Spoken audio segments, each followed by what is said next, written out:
Islam di negaranya. Hal itu terlihat dari beberapa kebijakan yang ada di negara Chechnya, seperti melarang komunitas LGBT, minuman beralkohol, hingga perjudian.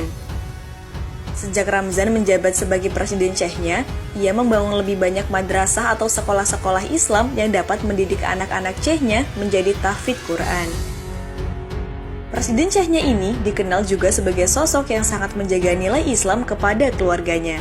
Hal itu terlihat dari 14 anaknya yang dari kecil ia didik dengan pelajaran agama Islam seperti belajar bahasa Arab, membaca Al-Quran, hingga menghafalnya.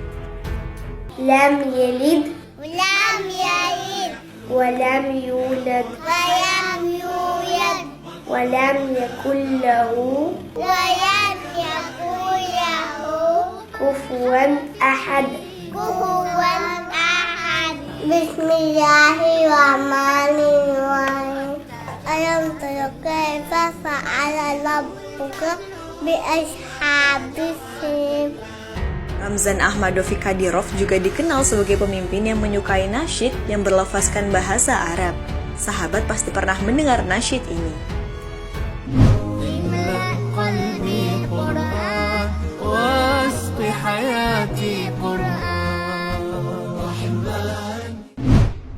Ya, itu adalah nasyid berjudul Ar-Rahman atau Maha Pengasih yang dibawakan oleh putri Kadyrov bernama Hutmat bersama Syekh Mishari Al-Fasi. Dalam kehidupan sehari-hari, pemimpin Chechnya ini dikenal sebagai sosok ayah yang tegas terutama terkait pendidikan.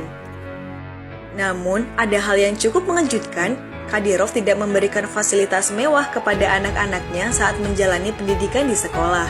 Hal itu terungkap saat dirinya diwawancara tentang anak-anaknya. Ramzan mengatakan bahwa dirinya meminta kepada guru di sekolah anak-anaknya untuk tidak memperdulikan latar belakang putra-putrinya. Sebab ia tidak menginginkan hak istimewa diberikan kepada anak-anaknya. Dan Ramzan pun ternyata menyekolahkan anak-anaknya di sekolah biasa yang berada di sebuah desa tempat leluhur keluarganya bersama anak-anak rakyat Czech yang lainnya. Itulah beberapa fakta tentang kehidupan keluarga Presiden Chechnya, Ramzan Ahmadovic Kadyrov.